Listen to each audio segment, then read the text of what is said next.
Salut à tous, c'est Mickaël, j'espère que vous allez bien. Dans cette vidéo, je vais vous expliquer comment il est possible de récolter des informations sur une entreprise, des emails de l'entreprise sans pour autant avoir un email de base grâce à LinkedIn et à différents autres outils. Alors pourquoi c'est intéressant de récupérer le format des emails pour pouvoir envoyer des campagnes de phishing? Tout simplement parce que ça permet d'avoir un ratio qui est beaucoup plus élevé et surtout ça permet de pouvoir toucher l'ensemble des personnes de l'entreprise sans pour autant que leur adresse mail ait fuité sur Internet. Donc maintenant on va voir grâce à LinkedIn comment on peut faire ça de manière très simple et de manière très efficace sans pour autant être développeur. Après, bien sûr, vous pouvez automatiser les différentes tâches avec différents bouts de code que vous pouvez trouver sur Internet. Sur GitHub, il y a quelques outils qui traînent qui permettent de faire ça, mais ça, on pourra le voir dans une prochaine vidéo. Si vous êtes débutant en cybersécurité, je vous invite tout de suite à télécharger le guide que vous pouvez trouver dans la description. Il est offert, donc allez le récupérer. Alors bien sûr, les sociétés et les personnes que je vais citer dans cette vidéo, je n'ai rien contre eux, vraiment, je les ai pris totalement au hasard. Donc ne m'en voulez pas et l'idée c'est pas forcément de les attaquer, de les mettre en lumière, c'est juste pour vous montrer en fait comment ça se passe. Lorsque vous allez sur LinkedIn, vous avez différents profils en fait de personnes que vous pouvez trouver. Vous pouvez rentrer en relation avec elles et si vous cliquez sur coordonnées, ici vous pouvez récupérer déjà en fait l'adresse mail. Alors cette personne, elle est une personne qui est totalement indépendante et du coup elle a un nom de domaine qui s'appelle acglconseil.com. Donc on voit que le format en fait de sa société, c'est prénom.nom et donc après on peut faire ça. Mais globalement, si vous êtes sur une société que vous recherchez, donc là par exemple j'ai pris une société en question, où on a les 36 employés, donc ici on peut cliquer, on voit l'ensemble des employés. Si je clique sur une personne qui est ici par exemple, que je clique sur coordonnées, je n'ai pas accès à ces informations-là. Par contre, j'ai quand même la vue de son nom, prénom. Et ça peut être vraiment très intéressant. Donc on va juste revenir sur la partie où on voit la société. Ici sur la société, vous avez quelque chose qui est vraiment très intéressant, c'est consulter le site web. Vous pouvez trouver le site web. Et sur le site web, ici, c'est par exemple sapiensrh.com. Donc, si vous allez en général tout en bas, vous avez les mentions légales. Et donc là, vous avez une adresse en @sapiensrh.com. Donc, vous avez déjà un nom de domaine et vous savez que ce nom de domaine, il va être utilisé par les emails. C'est jamais arrivé qu'ils utilisent un nom de domaine différent pour les boîtes génériques que pour les boîtes qui sont envoyées à titre personnel. Donc là, on va avoir une problématique, c'est que nous, on ne sait pas trop comment sont formulés les différents éléments. Vous avez un outil qui est vraiment très intéressant qui s'appelle hunter.io. Donc je vous invite à aller vous créer un compte dessus et à faire vos propres recherches dessus. Donc là, nous, on va récupérer le domaine qui avait été identifié ici. Donc là, c'est @sapiensrh.com et nous, on va le coller là. Donc ici, si vous avez des crédits, il pourra vous trouver en fait des emails. Moi, j'ai plus de crédit parce que je l'ai trop utilisé et donc je vais vous montrer comment on peut faire autrement qu'en utilisant hunter.io, mais on reviendra sur cet outil parce qu'il est vraiment très utile. Ici, on va sur Google et on va taper in-text sapiensrh.com et on va lui dire d'aller chercher sur linkedin.com. Donc retenez bien en fait cet élément-là.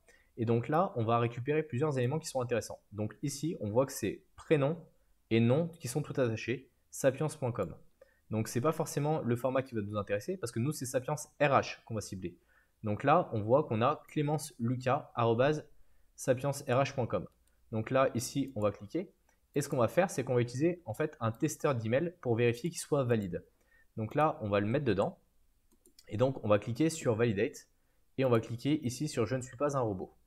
On clique sur Validate.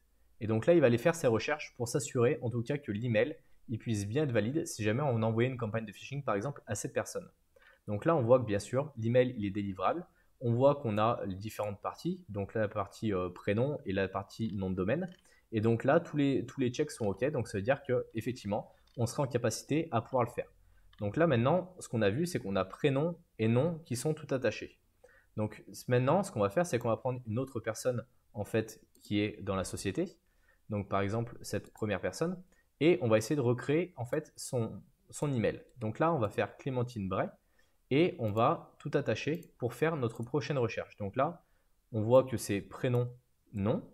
Donc on va enlever l'espace, on va enlever les accents et on va mettre tout en minuscule parce que ce ne sera jamais des choses que vous aurez dans les différentes sociétés. Et on va cliquer sur Validate pour voir justement si le format est bon.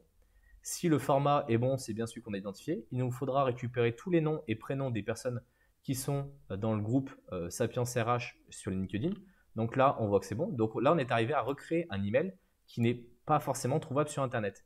Et donc, à partir de là, comme je disais, on va sur la page de Sapiens, on récupère tous les noms et prénoms, et à partir de là, on est capable de créer une nouvelle liste.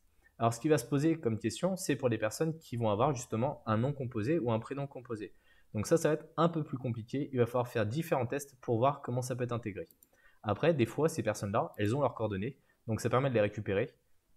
Moi, je pense qu'il y a peut-être un tiret entre les deux au niveau du nom de famille. Donc après, ça, il faudrait faire les différents tests pour voir. On peut le faire également avec d'autres personnes. Si on fait Guillaume Mauvais et qu'on essaie d'aller vérifier si son email il est bon. Donc là, on fait New Validation. Ici, on colle. On va enlever les majuscules. On le fait pour Guillaume. On clique sur Validate. On fait le CAPTCHA. Vous avez des outils en tout cas qui ne vous demandent pas forcément de valider un CAPTCHA, donc vous pouvez totalement automatiser cette variable-là. Et ici, on voit que c'est totalement valide, et donc on pourra lui envoyer différents éléments. Sur hunter.io, vous avez différentes ressources, par exemple la partie Domain Search, sur lequel vous pouvez identifier directement les noms de domaine avec les emails qui auraient pu avoir fuité. Ici, vous avez un email finder qui permet de trouver en fait si les personnes elles ont un email. Après, on a un email vérifieur qui permet également de faire la même chose. Donc là, si on copiait l'adresse email qu'on a là, et si j'ai des crédits, ça devrait marcher. Donc là, on clique sur vérifier. Il me demande de saisir mon numéro de téléphone. J'ai pas envie de le saisir pour pouvoir recréer plusieurs comptes. Donc c'est pas grave, on passera à une partie suivante. Maintenant, on va aller regarder sur un site qui est extrêmement important si vous avez des fuites de données, c'est IntelliX. Alors IntelliX, ici, vous pouvez directement mettre en fait le nom de domaine que vous recherchez. Donc ça vous permet de savoir s'il y a des mots de passe qui ont fuité en fonction des différents noms de domaine. Donc là, on voit qu'effectivement, il y a eu des fuites de données qui contiennent. Après, en version gratuite, il y a peu de choses, donc il faudrait peut-être prendre un abonnement en fonction des sociétés que vous allez attaquer si c'est un outil que vous utilisez vraiment très régulièrement. Donc là, on va voir si ici, il y a quelque chose qui serait exploitable. Donc là, potentiellement, il y a quelque chose qui est exploitable. Donc on va rechercher sur cette partie-là. Et là, on voit effectivement que c'est prénom et le nom qui est à côté, Agathe de Prémar.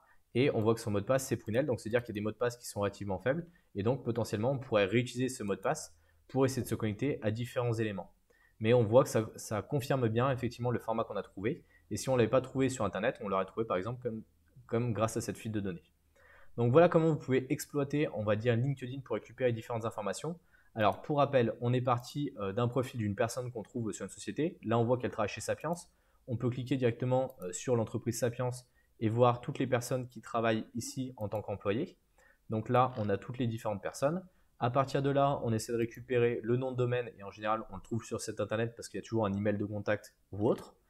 Et si jamais on venait à pas le trouver, en général, vous récupérez l'URL du site web, vous l'envoyez sur Huntio ou vous le cherchez sur Google et vous allez rapidement trouver différentes informations. Donc ici, voilà, on en a trouvé une, mais si on va chercher sur plusieurs pages, voilà, on en trouve également une autre d'email ici qui s'appelle Louis Gustavino.